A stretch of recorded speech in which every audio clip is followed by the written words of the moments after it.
Quelques plumes colorées en attendant le costume complet. À la veille de l'ouverture de la saison, c'est l'heure des dernières répétitions. Un spectacle bien rodé en apparence, mais derrière le rideau. Il faut que tu mettes ton plumeau en place, Marion. Oui. Est-ce qu'on a les lunettes? Quelques détails restent à peaufiner. On a encore beaucoup de travail. Parce qu'on a la nouvelle danseuse qui est arrivée que samedi. Donc on a une semaine pour tout mettre en place avec tout le monde. En plus du spectacle, le gérant du Bambino supervise aussi toute une logistique. C'est une réservation de plus? Oui, normalement.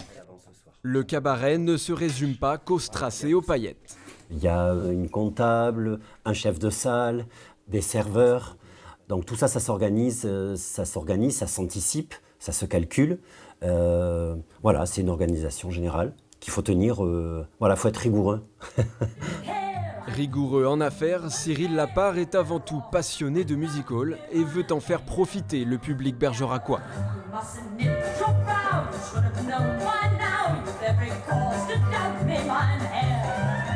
On a tous besoin de culture. Maintenant, il y a plein de choses qui se font aussi à côté. Donc on est tous complémentaires.